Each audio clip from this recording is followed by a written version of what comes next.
Grammar के syllabus की शुरुआत करने से पहले हमें इंग्लिश लैंग्वेज के बेसिक इंट्रोडक्शन को जानना होगा। जैसा कि हम सभी जानते हैं, इंग्लिश एक भाषा है और भाषा के 4 एस्पेक्ट्स होते हैं। अर्थात किसी भाषा में निपुण होने के लिए ये 4 स्किल्स का होना जरूरी होता है, जो कुछ इस प्रकार हैं। पहला लिसनिंग, दूसरा स्पीकिंग, तीसरा रीडिंग और चौथा राइटिंग।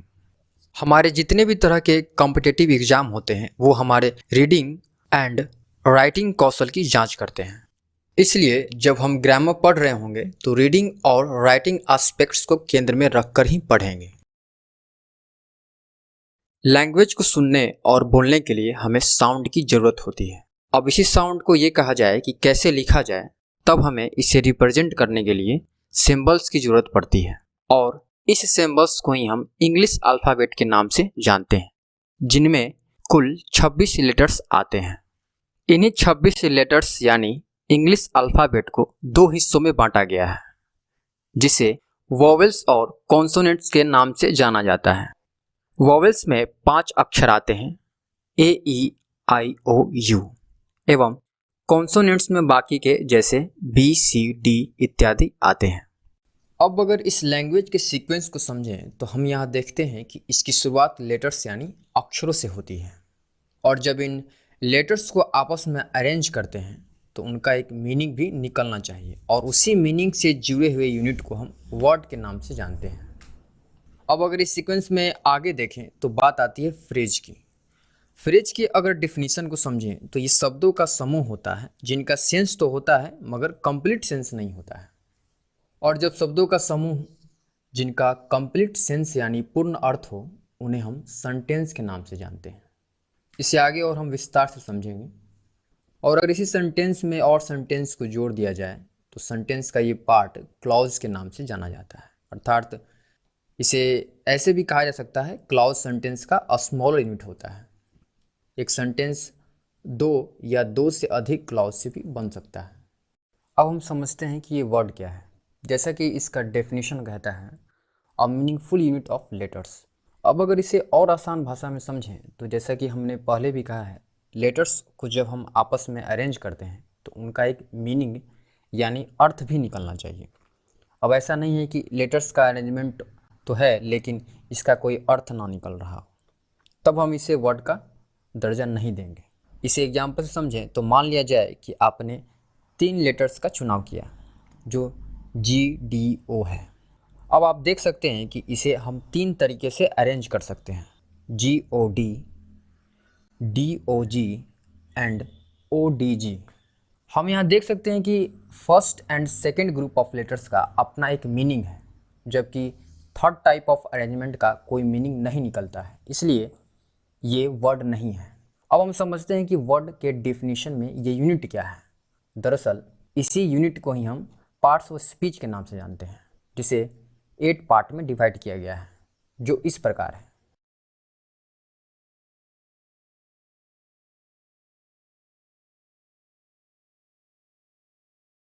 नेक्स्ट है phrase, group of words without complete meaning, यानी शब्दों का समूह जिनका सेंस तो होता है मगर कंप्लीट सेंस नहीं होता है। For example Sanju and Parimal. अब इस एग्जाम्पल में संजू एंड परिमल के बारे में किस तरह का इन्फॉर्मेशन है, क्या इन्फॉर्मेशन है, इसकी जानकारी नहीं है। यानी कि सेंस है लेकिन कंप्लीट सेंस नहीं है। इस तरह से एक और एग्जाम्पल देखें, in the park the white flower etc। अब बात करते हैं कि फ्रेज के टाइप कितने होते हैं। तो माइनर लेवल पे फ्रेजेस 13 तरह के होते हैं, लेकिन मेजर लेवल पे फ्रेज को 3 भागों में बांटा गया है, noun phrase, adjective phrase, adverb phrase. ये 3 तरह के फ्रेजेस किस तरह बनते हैं इसे हम पार्ट्स ऑफ स्पीच में समझेंगे। नेक्स्ट है सेंटेंस। जैसा कि डेफिनेशन है, group of words with complete meaning, यानी शब्दों का ऐसा समूह जिसका अर्थ हो और पूरा अर्थ होता हो। अब कुछ एग्जाम्पल लेकर इसे और समझते हैं। जैसे there should go you, you should go there. अब इन दोनों एग्जाम्पल को देखें तो एक बात समझ में आती है कि ग्रुप ऑफ वर्ड्स जिसका एक कंप्लीट मीनिंग होना चाहिए और कंप्लीट मीनिंग को निकालने के लिए इस ग्रुप ऑफ वर्ड्स को ही हम एक व्यवस्थित तरीके से रखने का काम करते हैं, जिसे हम अरेंजमेंट ऑफ वर्ड्स के नाम से जानते हैं। अब इसी अरेंजमेंट ऑफ वर्ड्स को ग्रामेटिकल नाम दे दिया गया है, जिसे हम स्ट्रक्चर के नाम से जानते हैं। अब अगर सेंटेंस को हम समझें तो दो बातें सामने निकल कर आती हैं। पहला कंप्लीट मीनिंग, दूसरा स्ट्रक्चर। उपरोक्त एग्जाम्पल में पहला सेंटेंस नहीं है क्योंकि इसका स्ट्रक्चर सही नहीं है। अब समझते हैं कि ये स्ट्रक्चर क्या होता है। स्ट्रक्चर में दो चीज़ें शामिल होती हैं, पहला सब्जेक्ट, दूसरा प्रेडिकेट। अगर सब्जेक्ट की बात करें तो वाक्य में जिसके बारे में कुछ बताया जाए उसे हम सब्जेक्ट समझते हैं। प्रेडिकेट में हेल्पिंग वर्ब, मेन वर्ब और ऑब्जेक्ट शामिल होता है। अगर ऑब्जेक्ट की बात करें तो वर्ब के बाद जो व्हाट और वुम का आंसर दे वो वाक्य में ऑब्जेक्ट होता है। सेंटेंस में एक और बेहद ज़रूरी बात है जिसे समझने के लिए हम कुछ एग्जाम्पल लेते हैं। जैसे किसी भी व्यक्ति के सामने हमने कहा कम, तो क्या ये सेंटेंस होगा? बिल्कुल होगा। अब अगला एग्जाम्पल लेते हैं, जैसे वी गो।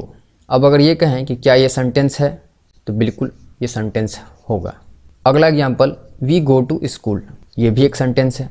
अब अगर इस सेंटेंस से हम गो हटा दें तो क्या ये सेंटेंस होगा? तो जवाब है नहीं है। इसका मतलब किसी भी सेंटेंस को बनाने के लिए वर्ब का होना अनिवार्य है। अगला टॉपिक है काइंड्स ऑफ सेंटेंसेस। इस टॉपिक की शुरुआत करने से पहले एक एग्जाम्पल लेते हैं, जैसे I am a doctor, am I a doctor. हम यहाँ देख सकते हैं कि सेंटेंस के अरेंजमेंट में परिवर्तन होने से सेंटेंस के अर्थ में भी बदलाव होता है। अर्थात अगर हम शब्दों के अरेंजमेंट में थोड़ा सा परिवर्तन कर देते हैं तो उसका अर्थ भी बदल जाता है। तो अगर अरेंजमेंट के आधार पर सेंटेंस के टाइप को देखें तो सबसे पहले आता है एसर्टिव सेंटेंस, दूसरा इंटेरोगेटिव सेंटेंस। सबसे पहले बात करते हैं एसर्टिव सेंटेंस की। ऐसे सेंटेंस को दो भागों में बांटा गया है। पहला एफर्मेटिव सेंटेंस, जिसे पॉजिटिव सेंटेंस के नाम से भी जाना जाता है, और दूसरा निगेटिव सेंटेंस। सबसे पहले बात करते हैं एफर्मेटिव सेंटेंस की, यानी पॉजिटिव सेंटेंस के बारे में।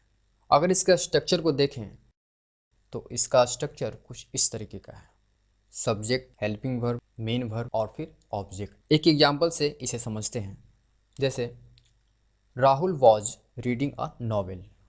इस सेंटेंस में राहुल के बारे में बताया जा रहा है, यानी कि एक्शन करने वाला यहाँ राहुल है, इसलिए इस वाक्य में राहुल हमारा सब्जेक्ट है। इस राहुल ने एक्शन क्या किया? तो जवाब आता है रीडिंग। इस रीडिंग को मदद करने वाला वॉज है। कहने का मतलब ये है कि एक्शन वर्ड के टाइम को रिफ्लेक्ट करने का काम हेल्पिंग वर्ब करता है, और यहाँ हेल्पिंग वर्ब वॉज है। मतलब राहुल पढ़ने का काम किस समय किया, ये बताने वाला हेल्पिंग वर्ब यानी वॉज है। अब राहुल ने जो भी पढ़ा है वो क्या पढ़ने का काम किया है? तो जवाब आता है नॉवेल, यानी व्हाट का जवाब नॉवेल है, इसलिए अ नॉवेल यहाँ ऑब्जेक्ट। जैसा कि हमने आपको कहा था कि वर्ब के बाद जो क्या और किसको का आंसर दे वो हमारा ऑब्जेक्ट होता है। एक और एग्जाम्पल से ऑब्जेक्ट को समझते हैं, जैसे I bought a car. I bought what, तो जवाब आता है अ कार, इसलिए अ कार इस सेंटेंस का ऑब्जेक्ट हुआ। एक और एग्जाम्पल लेते हैं, जैसे राहुल सॉ मीना। राहुल ने किसको देखा? तो जवाब आता है मीना को, इसलिए मीना यहाँ ऑब्जेक्ट हुआ। अर्थात सेंटेंस में जो क्या और किसको का जवाब दे वो हमारा ऑब्जेक्ट होता है। हमने एफर्मेटिव सेंटेंस को समझ लिया है। अब हम समझते हैं निगेटिव सेंटेंस के बारे में। अगर निगेटिव सेंटेंस के स्ट्रक्चर को देखें तो वो कुछ इस प्रकार है, subject, helping verb, not, main verb और फिर ऑब्जेक्ट। एक एग्जांपल ले लेते हैं, जैसे Rahul is not reading a novel. अब बात करते हैं इंटरोगेटिव सेंटेंस की। ऐसे सेंटेंस सवाल पूछने का काम करते हैं। अब सवाल भी दो भागों में बंटते हैं, पहला क्लोज एंडेड क्वेश्चन, दूसरा ओपन एंडेड क्वेश्चन। अब कुछ एग्जांपल से इन दो तरीके के सवाल को समझने का काम करेंगे, जैसे क्या आपने खाया? तो आपका जवाब यस और नो में आ सकता है। आपका जवाब या तो हाँ हो सकता है या फिर ना हो सकता है। तो वैसे सवाल जिनका जवाब हाँ या ना में आए उसे हम क्लोज एंडेड क्वेश्चन कहते हैं, और वैसे सवाल जिनका जवाब हाँ या ना में नहीं आ सकता है, ऐसे सवालों को हम ओपन एंडेड क्वेश्चन कहते हैं। क्लोज एंडेड क्वेश्चन के स्ट्रक्चर को देखें तो कुछ इस तरीके का है। Helping verb, subject, main verb, object और फिर प्रश्नवाचक चिन्ह। For example, have you seen this car. Open ended question के स्ट्रक्चर को देखें तो कुछ इस तरीके का है। Question word, helping verb, subject, main verb, object और फिर प्रश्नवाचक चिन्ह। For example, what have you seen here.